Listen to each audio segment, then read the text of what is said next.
Matt, welcome back to Food Integrity Now. Thank you I, for having me here. I'm so excited to have you. I had you on, it's been about a year ago. I think it was over a year ago, maybe, because I don't think we were in this lockdown situation back then. Kind of, I call it No. the good old days.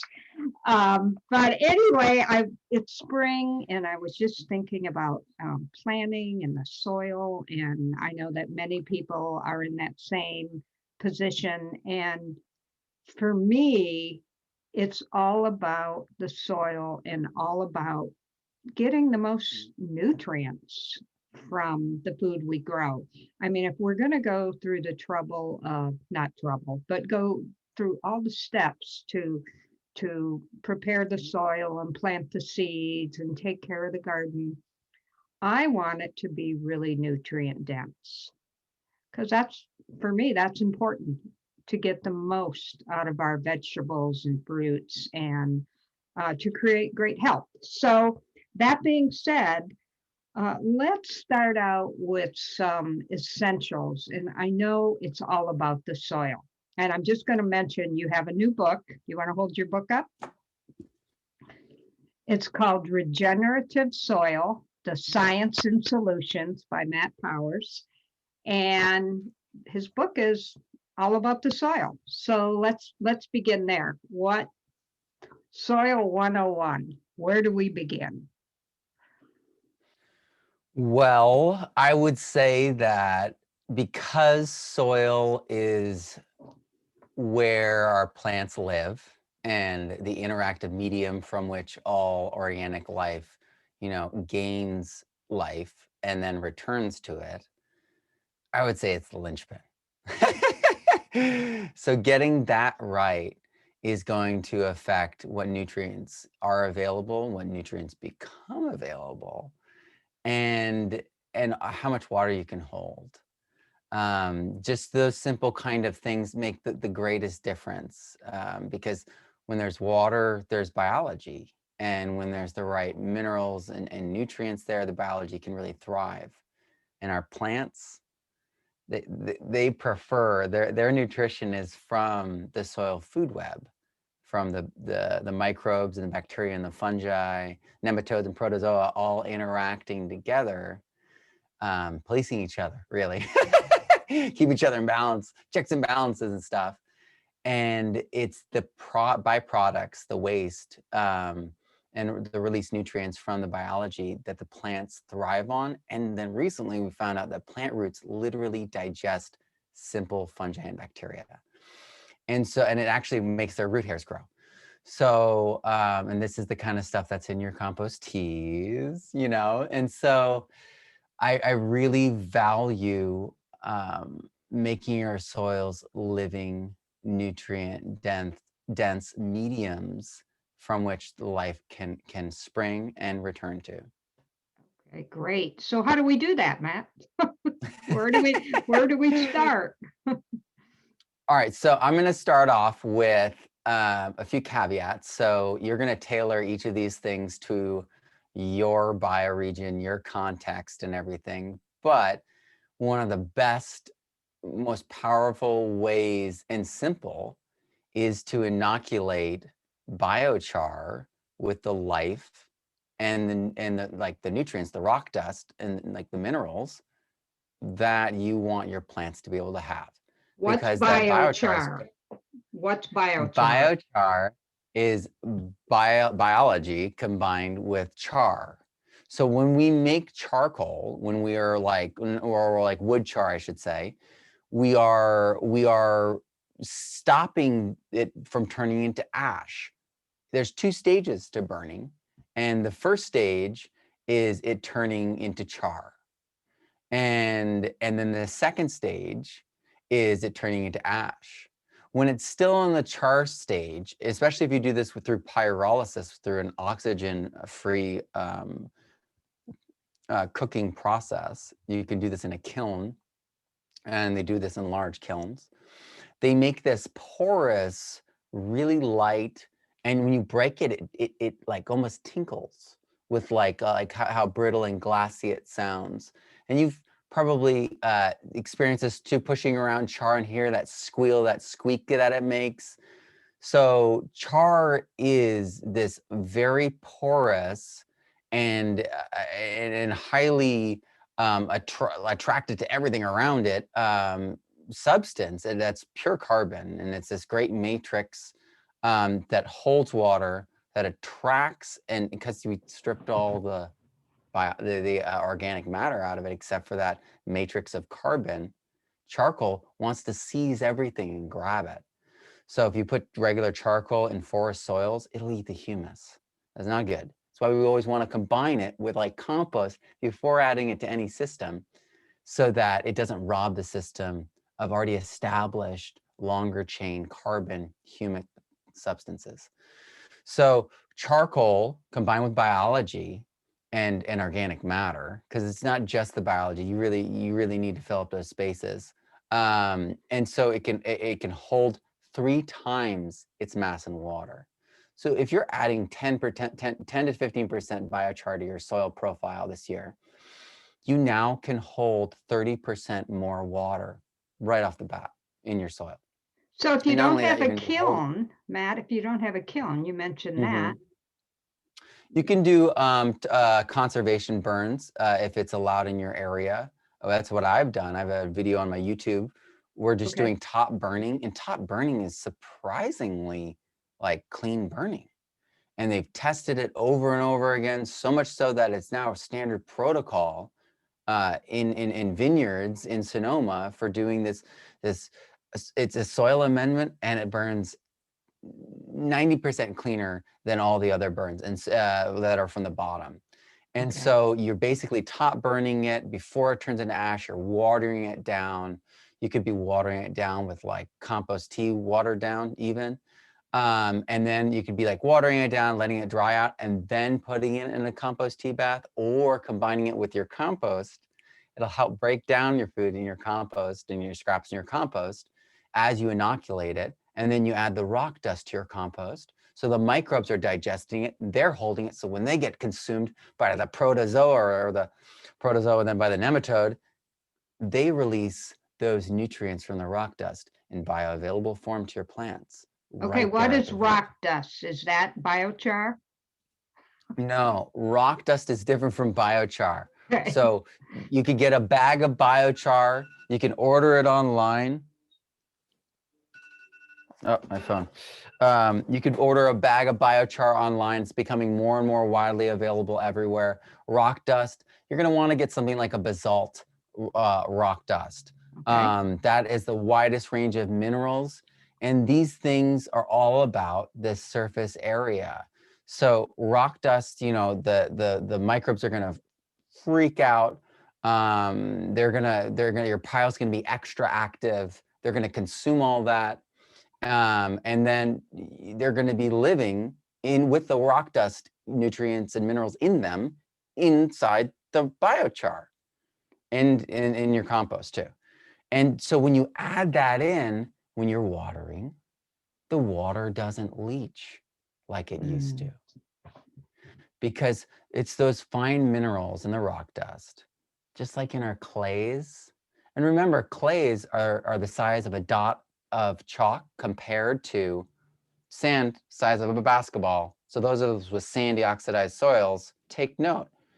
Your soils are going to have their nutrients leach out because it's just a pile of basketballs. And there's all that space. And it's just a little dot. And that's your clay. But that little dot is really powerful. And those rock dust little dots are very powerful. They actually have like this charge around them. And this makes a lot of sense when you mess with clay and you see that it's hydrophobic.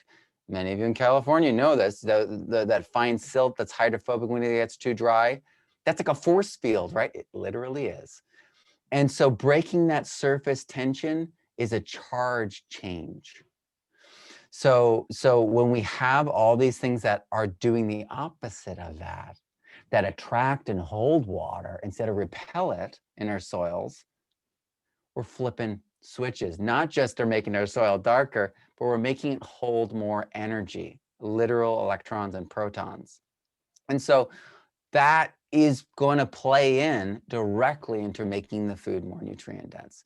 You're going to hold more water. It's going to lower the pH. It's going to be a little bit more acidic, and it's also going to buffer it. So it's not going to go out of control acidic. It's going to keep it towards pH 7, because water, you're going to hold more water, and water is the ultimate buffer. Same thing with soil organic matter.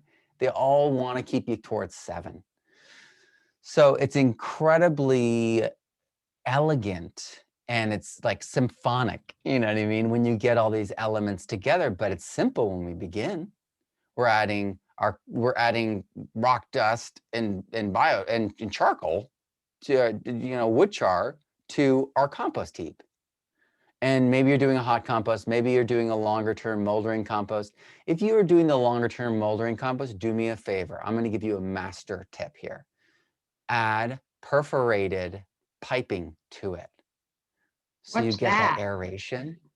Any kind of piping, perforated with holes in it.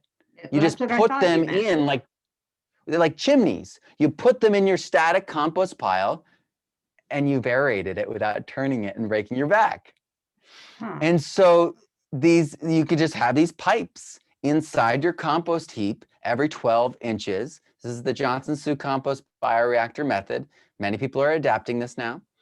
And you suddenly have this compost. You don't need to turn it. It's going to give you the best compost. The hot compost that we turn gases off a lot and loses a lot of nutrients. Yes, it's fast. Yes, there's lots of uses, right, for it. Lots of very useful things you can do with hot compost. But the best composts are the ones we don't turn, the ones we leave a long time. And like so many of us, it's like we don't have time to turn and monitor it so it doesn't light on fire. It's like, let's step back into where we once were with our grandmother's moldering compost with a little bit more sophistication, having some tubes in them, with holes in them that allows for aeration to happen in that pile. As you add your chicken scraps in or your lawn trimmings in, dust a little rock dust, throw a little biochar, wood char in there, and you just layering it on, letting it do its thing.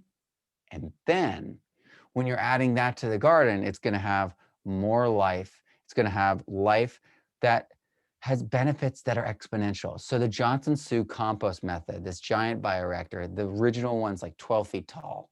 They're giant.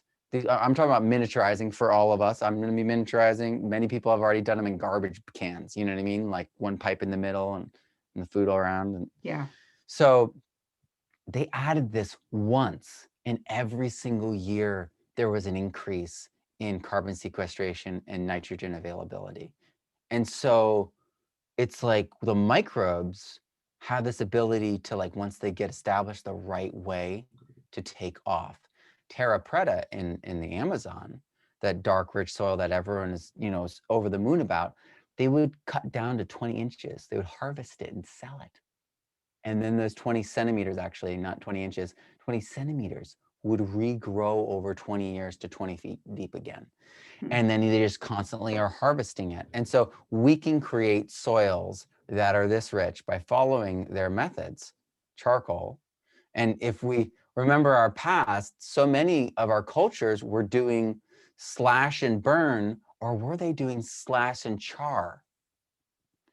That's the thing, is there are cultures that were doing slash and char, and we got it mixed up. The European perspective of just seeing, what's going on, and then also pushing that. You know what I mean? We were pushing to that because that got us, quick returns in this pressure market that we're in. So back to the I really pipes. want us to know. I want to go back to the pipes for a little, for just a minute, that we're going to put in our compost with the perforated holes in it. I just want to get more specific on that, because in my mind, I'm thinking, what kind of pipe? What are we talking about here? Some people are doing the PVC pipes. Some people are doing that. But the original people aren't like drilling into PVC and putting it in. So there's freshly cut PVC. They're not doing that. They're actually taking the piping that you use for septic distribution, like the leach field for septics. These pipes are hardier and they have holes that are like built into them. Okay. And so that's what they're using. You could be using metal piping that's perforated. You could be using PVC because it won't get as hot, and you'll have the microbiology there to digest petrochemicals and sequester them. So yeah, so it could be just fine. But everyone has always concerns about plastics. So Yeah, I that's what always I want was to thinking about too, about the stay open. I plastic. always want to stay open to that too, because Yeah, it's always potential, right? But right. we're not going to be making glass tubes. Yeah, yeah. um, but With realistic. stainless steel tubes. Oh yeah, oh yeah. And they could make those things like pretty darn thin too. And they could make it into all interconnected. So you could, after 5 days, you could pull it out if you're doing one pile all at once, and pull it out, and the holes actually stay intact the whole year. So this is the Johnson-Sioux method's originally a year long, and it had microbes in it that weren't documented since Louis Pasteur. Huh, So wow. this is incredible, the diversity. They found gold solubilizers in microbes that can dissolve gold. You know what I mean? This is one of the most stable substances, chemically, like the actual structure, the molecular structure on the planet.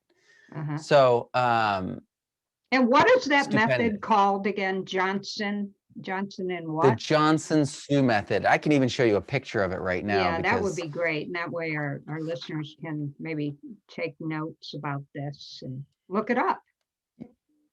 yeah, it's all in my new book. All the directions, all the how-to.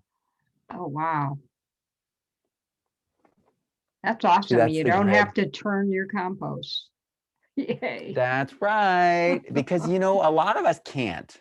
Like, let's just be honest. A lot of us just can't go out there and be physical, like on demand, turn a pile. You're like holding a baby maybe, or you're like, my back says no. Yeah. But I mean, like, for real though, it's like we all have lives, and like tending a compost, like it's a sick person that you have to like check on constantly because something could go wrong. That's essentially what's going on. It could go wrong. Yeah. So this just stabilizes it. This makes it much more pleasant.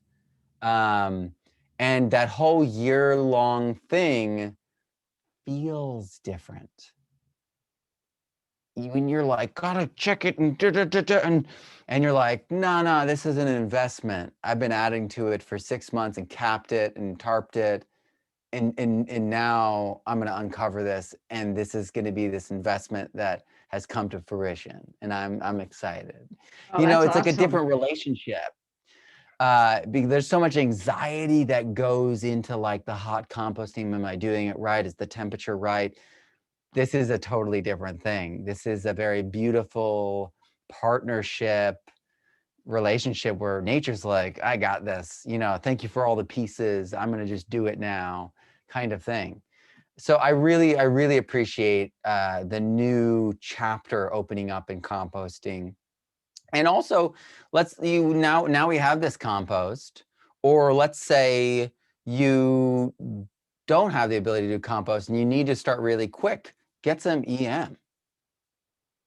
Get some EM that's effective microbes. This is a liquid biofertilizer and biocontrol inoculant of a stable consortium of microbiology that literally bows out as it enters your soil, like Yep. soil food web. And it's very, very useful. Like, you could have I have 15 gallons behind me brewing because it's that useful. Yeah. You want to show So, people just what it looks like? So I bought it oh, last time we well, interviewed. you're gonna find Oh, online that this looks like a lot. Like I said, I have 15 gallons, so I brew it like I mean it. So most people are gonna get like cute little bottles, yep. That's what I and got. and and they're expensive. And for me, I don't want to spend the money. And so and my friends, neither do they. And so I have lots of recipes in here for things like EM, for other biofertilizers, because EM has endophytic yeasts that literally go inside the roots and inside the phloem of plants. Yeah. And these the effective microbes in the EM consortium that you can buy on Amazon, they are natural. There are these facultative, and a lot of them are from foods. You know what I mean? They're edible. Not the consortium that they sell for agriculture is recommended for eating. They have EM Gold, which is actually just food grade. And so this is something that's safe, is something that's effective, and that could be your compost tea. So you take your char and your EM, you combine them and you put them into your soil, and you're like, I didn't have time for the compost. I don't have space for the compost. I got a balcony garden mat. You know what I mean? Yeah, that's And fantastic information.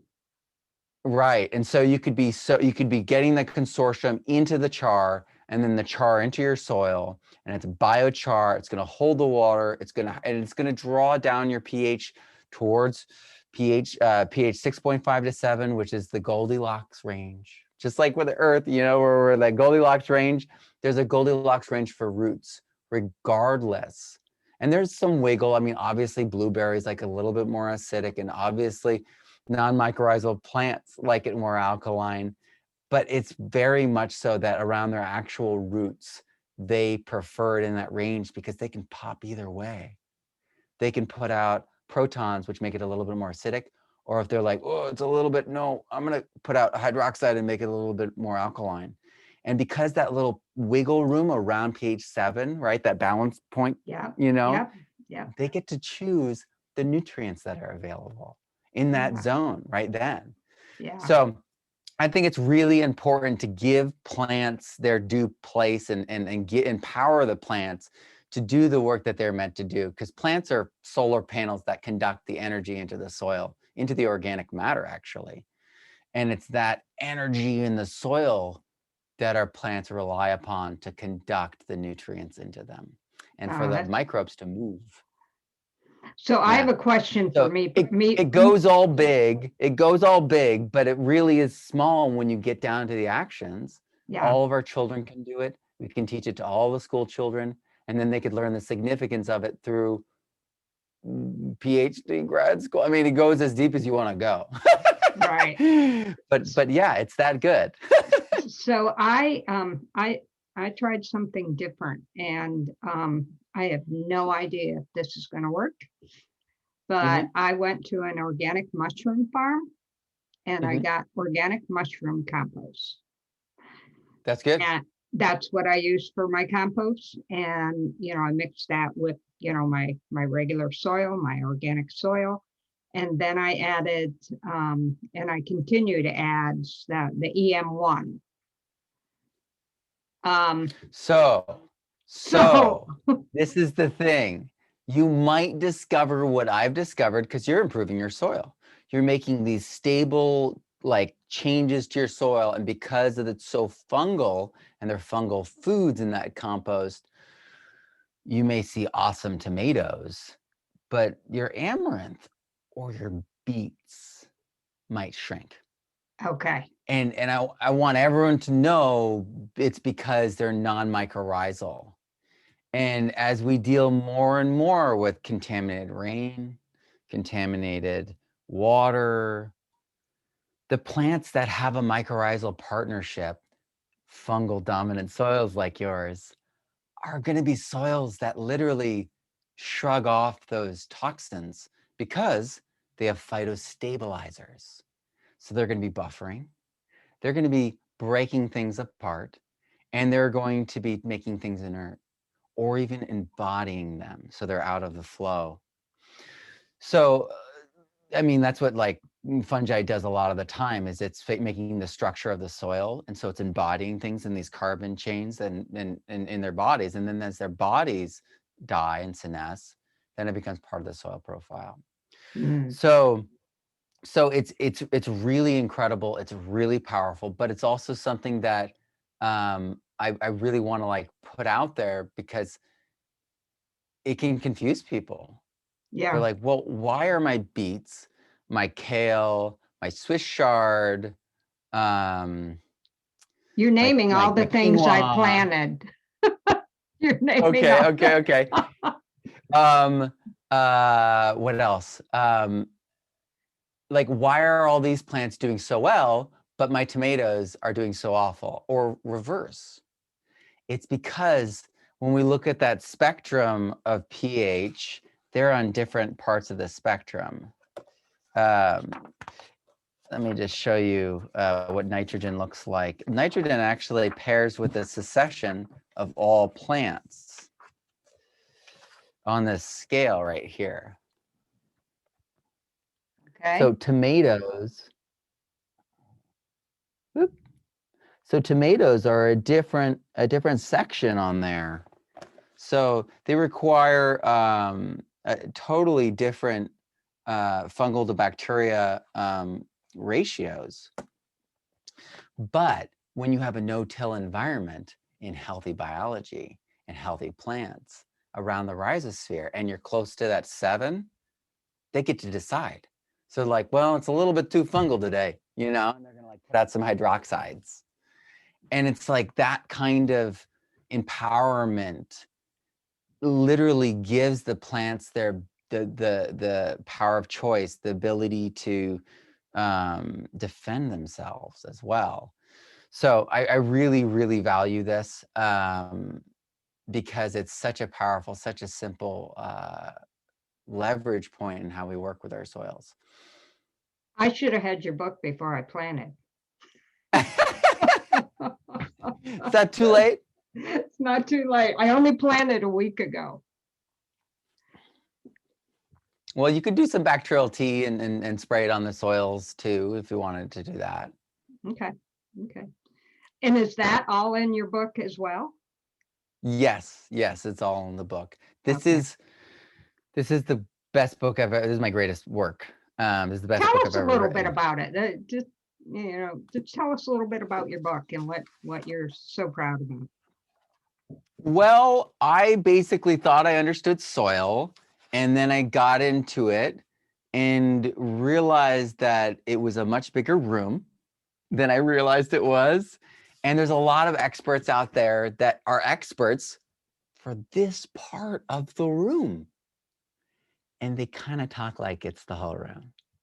Okay. The room is bigger And than so that. I basically was like, well, how dang big is this room? And I started interviewing as many experts and reading as many experts as I could, and reading, you know, the published science articles. I got a subscription to Nature, went back through their back catalogs and everything, and read everything they'd ever published on soil. I mean, it was 2020. What else did I have to do? And so I realized something fundamental. First of all, we didn't realize that the hydrogen cycle was the seat for pH.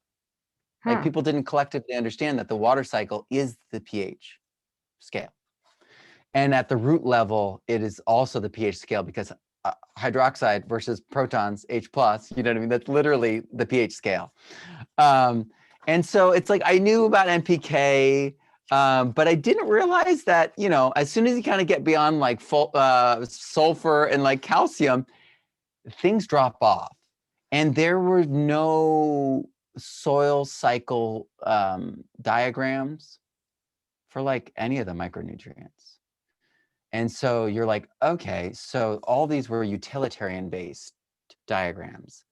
So they're the farmers, the agronomists wanting to know which NPK would go in and how it would leach, so they would know the percentages to what to add and when. I don't know And those then it words. was, MKP. What is that? oh, NPK, that's nitrogen, phosphorus, potassium. Those Oh, are the okay. macronutrients that every farmer swear, like in the 50s, they thought all plants just needed NPK.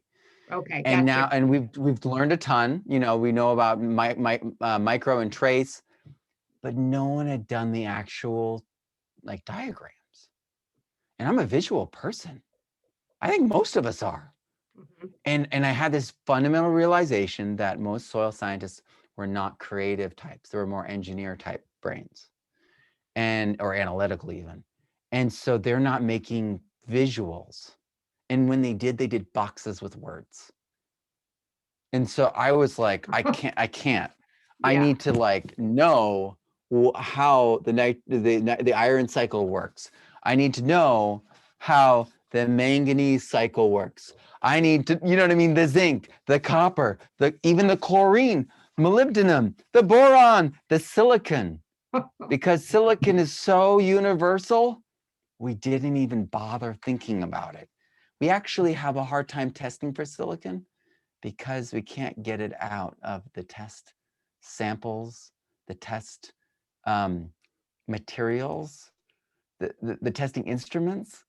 Like silicon is everywhere, but it's critical to understand, really critical to understand. Nickel, selenium, even cobalt. People are adding cobalt in very, very, very small amounts, but it's because the center of B12 is cobalt. And without cobalt, the life, the biology, even the little animals, you know, we need B12. Animals all need B12, right? The microscopic animals do too. And so it's like, if you don't have cobalt, it doesn't matter if you add biology to the soil, they die. So, and we've been mining our soils. Everyone's like, we're mining our soils of nutrients. We're eroding all of our soils. And some people are like, oh no, every soil has everything. But what happened to all the erosion and all the loss? All that actually went out into the ocean water. That's what eutrophication is. So we do need to add the nutrients back. So we do need to add the pieces, the building blocks back. And so that was a fundamental realization. A lot of the folks in the biological world are like, no, just add magical compost and everything's gonna be fine. Every soil has everything. But in soil science, sandy soils are a type of soil, which means that that's silicon and oxygen, nothing else really. And they can't hold nutrients. Remember, they're the basketballs. So there's nothing there. So it's really important to like recognize the reality that goes into play. And so I go over like pH, EH, I make these diagrams so these things are knowable. This is oxidation versus reduction. This is the process that was left out of, this is the real diagram that everyone should be looking at. This is pH what and is this is that? EH. This is a diagram that shows the actual availability of minerals in the soil. Oh, So nice. traditionally, we were shown the pH chart, right? Where they're like, this is your bioavailability. This is wrong. This is only one leg of a much more complicated picture, is what we realized. It makes an XY chart. And not only that, there are the classic corrosion charts for all elements in chemistry. So the chemists knew this whole time that this is what goes on. But they never told it, or the soil scientists didn't look it up. I don't know. But literally, and this is why these are macronutrients. They're always available. We can't get rid of them. So for me, it became, this is why evolutionarily these things are micro and macro. These are the corrosion rates for things in nature. You know what I mean? And so this book goes through, connects classic chemistry to, it brings it up to date, explains why it worked, how it worked, and the ways it didn't work. It connects it to soil biology, connects it to all the actions, all the most recent data and everything, but in ways that are visual, knowable, and actionable, so that you can get to this point where you're like, you know what, it all really is simple. What are We need the those? right biology. We need the right minerals. We need good plants photosynthesizing, and we need organic matter, air, and water. And it's those simple truths that really make it just all work. And we can make soil that gets better and better and better every single year exponentially. And so there's everything in here. There's EM, there's how to make your own mycorrhizal inoculants, Oh how to God, make I want to make my bokashi. own EM. You're right. It is kind of expensive. I bought a, I don't know, $30 thing and I've used it twice and it's almost gone. Yeah, that's very easy to extend actually. And I've got the recipe for it in here. Okay. And even more than EM, there's trichoderma, there's rhizobium. People talk about how they need to put rhizobium inoculant on their beans and their peas. You can do it yourself.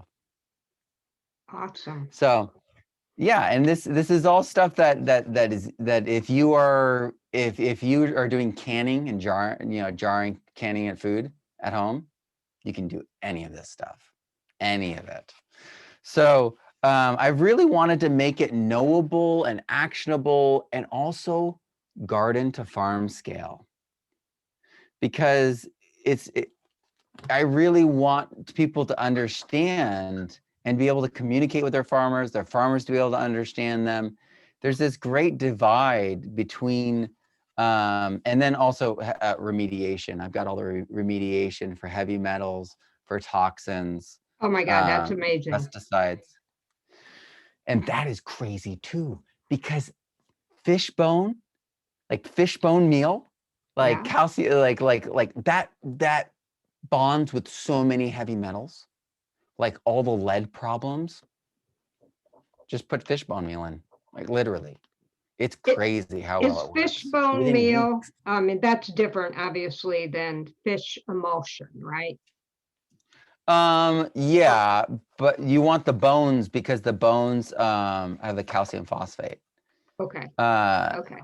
so yeah, and then the biochar is also this incredible remediating tool that is, I think, one of the most highly documented, like, and published on topics in the past 10 years in soil. And people don't know that that it is this. There's still like there's like those Facebook debates still going on. Meanwhile, the scientific community has gone in, deemed it worthy, and they're going deep. I mean, the fact that cannabis biochar is likely going to be the next wave in silicon, I mean, in microchips, that says a lot. Hmm.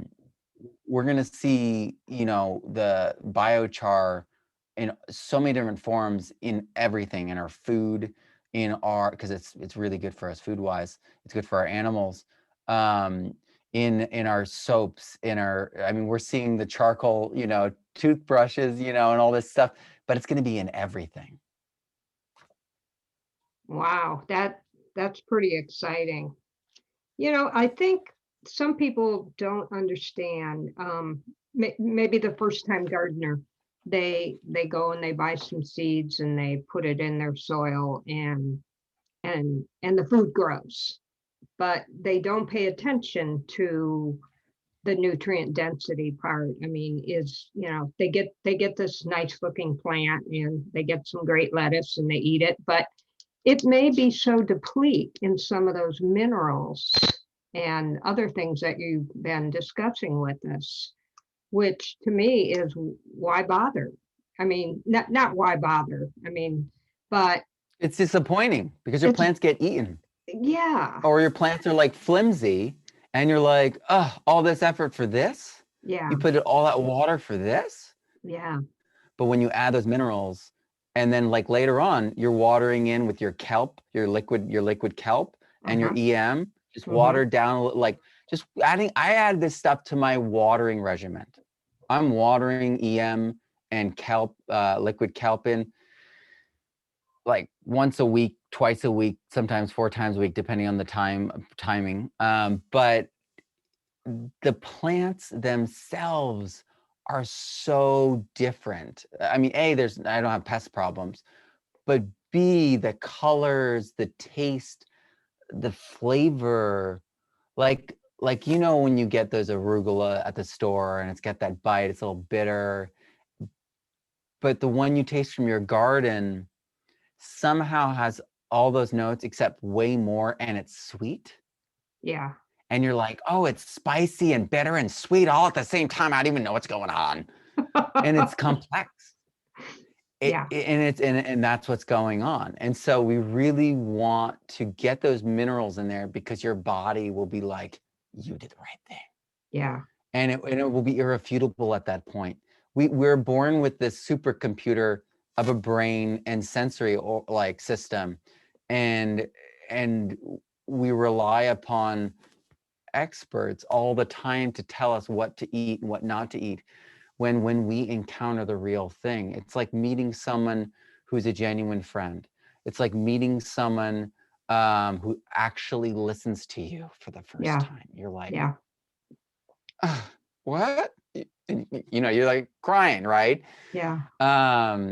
It's revelatory Yeah. when you actually do it. So I'm with you. So let's And go it's back to almost something like, you said. I'm sorry to interrupt you, but I don't want to miss this point. You made the point of you don't have a pest problem. Let's talk a little bit about that and how you can control pests in your garden just through what you've been talking about and right. why. So it's important to recognize that the 4 stages of plant health are what protect it from pests. Right. It won't protect it from the deer, it won't protect it from the squirrels, you know, the things that have digestion like ours, right? Right. It's the insects. A lot of them are going to eat the oxides. They're going to consume nitrates. They're going to consume the things the plants don't want, Uh-huh. that aren't processed properly, that are in excess, that are imbalanced. So they actually signal for this. They send out signals. And when plants are really stressed, they actually harm the soil. Wow. So it's really important to recognize that we want our plants to be healthy, because we're literally improving our soil better than compost does when we do that. So we're getting, like, you know how they're like, all this investment in time. It's like, yes, you did invest your time, and it is worth it if you do these steps, because it'll be as if you've been adding compost the whole season. Yeah. So first you need to have complete photosynthesis. So the plant needs to be able to process fully all the sugars. Now, this is, I theorize, why EM is so effective, because, and I haven't seen it on a microscope yet, but the endophytic yeast eat sugar, simple sugars. Yeah. And it's endophytic, so it lives inside the plant's phloem where the sugars go. Okay. So when you're spraying a plant that's not being able to process its sugars with EM, and it suddenly has a recovery, it's because it was able to like sop up those sugars with the biology eating it up. But let me go to that section and tell you the nutrients, because the reality is there are very specific nutrients that correlate to the first 2 stages. Yeah, so it's not going to be on. Oh, yeah, it is. All right, so magnesium, iron, manganese, nitrogen, and phosphorus. You need to have adequate levels of those and availability to have complete photosynthesis. Most of us have those, but we might not have them in the right forms, especially like the manganese. Or we might not have the chelators there for our iron, because iron needs chelation. So, or to be in the right zone, pH, EH wise. So you need those minerals, and you need them in bioavailable form. And that's why like that foliar spray works so well. Because you're like, if it's not in the soil and your soil is shocking to those things, like let's say like your pH is like really high and you're adding something that's acidic, they're gonna fight. You're gonna lose a bunch of that. It's like combining bicarbonates and carbonate-rich water, hard water, you know, Mm-hmm. with minerals. Mm-hmm. Your mineral fertilizer, it's gonna go, gonna bond all that. 50 to 80% is gonna be gone. Mm-hmm. Same thing. So that's why EM works so well, because it pushes things down, and opens things up. What's in EM? Just briefly. What is So it? EM has LAB, lactic acid bacteria. It has purple non-sulfur bacteria, which let me get to that section, because I want to read their real names, because most people actually don't actually list their real names. It's like a probiotic, isn't it? Is it? Well, there are a bunch of different members, which is really the interesting thing about this, because they form this team that together. So there's biocontrol ones. They're the lactic acid bacteria are the biocontrol. They're putting controls. Hold on, let me. These microbes are lactic acid bacteria, yeast, purple non-sulfur bacteria, actinomycetes, and other naturally occurring microbes that enhance the behavior of indigenous microorganisms in both soil and water. So they're a mix of facultative microbes. So they're not anaerobic or aerobic per se. They're both. So you can put them in sealed containers and use them for ferments. So they have Saccharomyces cerevisiae. That is like the beer yeast. So in other words, the beer yeast is inside all the plants already. Not all the plants, but basically all the ones that we've been brewing with, it was already in there. Yeah. So these are things that are so natural. We're just adding them back in. They help control the sugars, obviously, but then lactic acid, in an active ingredient in pickling, keeps pathogenic microbes at bay and the pH acidic. So that's job. And then purple non-sulfur bacteria, and this is specifically Rhodosudomonas spheroides, is a remarkable bacteria. Okay, so it can feed 4 ways. It can feed off heat, right? Toxic materials, light, and carbohydrates, so sugars. It's a thermophilic diazotroph that can thrive in cattle manure lagoons, the edges of ponds, hot springs, but it can also consume CO2 and release it as oxygen. So it can consume light and do photosynthesis, and it can consume CO2 as part of that photosynthesis. So it's an adept degradation agent and can break down aromatic compounds and act as a phytostabilizer in the rhizosphere.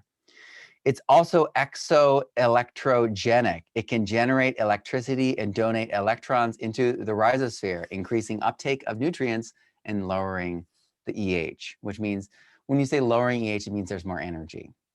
So, and I could go on, but this team has saprophytes. So they're going to break down your stuff. They're going to digest organic matter. Endophytes. They're going to boost your plant's health from the inside. Diazotrophs. So they're going to make nitrogen available to your plants. Phytostabilizers. They're going to protect your plant from heavy metals, from toxins in the environment, and biocontrol. They're going to push out any competitors that might harm your plant and protect your plants.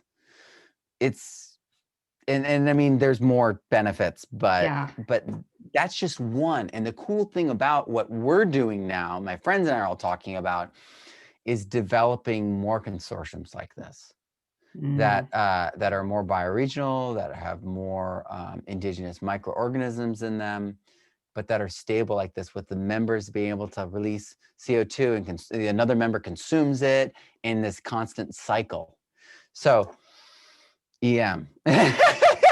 Wow. That's so exciting. There's just so many great tools, and I'm so thrilled about this book. It's pretty comprehensive, it seems like. And what I really like about it is all the diagrams, because I'm visual too. And I don't want to read a little text box full of, information. I want to see. So I'm really glad you did it that way. And where can people get your book? I'm going to put a link on my show page, but where else can they get it? You can go to thepermaculturestudent.com and it's under books, or you could go to Amazon. I've been bouncing up and down the Amazon bestseller list for a while now. I got up to number 7 at one point. So close. Yeah. Maybe it'll be a sleeper, and 6 months from now I'll be number 1, hopefully. Yeah. But That's it's on there. It's on my website. Thank you so much for having me. Yeah, I'm just, you and I could talk for hours, but unfortunately people aren't going to probably listen for hours. So we're going to have to wrap this up. But I learned a lot, and I'm going to learn a lot by fully reading your book. And just, there's so many tools available. And it seems like you're just on the cutting edge of the biology and microbiology of the soil. And I love it. And the book is not too technical that the layman can't understand. It's written for people like me who, don't Right. have a degree in biology or Right. microbiology. Well, So that's the whole thing is I'm an English teacher. I'm a high I school know, English teacher. And so I I know, write but it you're in language that also everyone can brilliant on understand. this other stuff too. Let's face it, Matt. But I mean, it's just been such a pleasure having you on today, and I'm going to have you back again because there's just so much to talk about, and I think growing your own food is something that more and more people are moving toward, even if it means growing it in pots on your balcony. There's little Right. bits of something for everyone, and so thanks for being a guest on our show today. And this week is on Food Integrity Now. It's going to be all about growing food and regenerative farming, and I'm interviewing Gabe Brown. I know, that's awesome. At the end of the week too. So it seems like the world is ready for this, and so Nice. many Well, people say hi to moving. Gabe for me. I will. It's I been a while will. since I've seen him. Yeah, he's amazing. So anyway, thank you for being on the show. And give us your website one more time, and people can go check out more about you. Thank you so much. What It's what's the your permaculture. Go ahead. It's the permaculturestudent.com. So it's Okay. www.thepermaculturestudent.com. Thank you. Okay.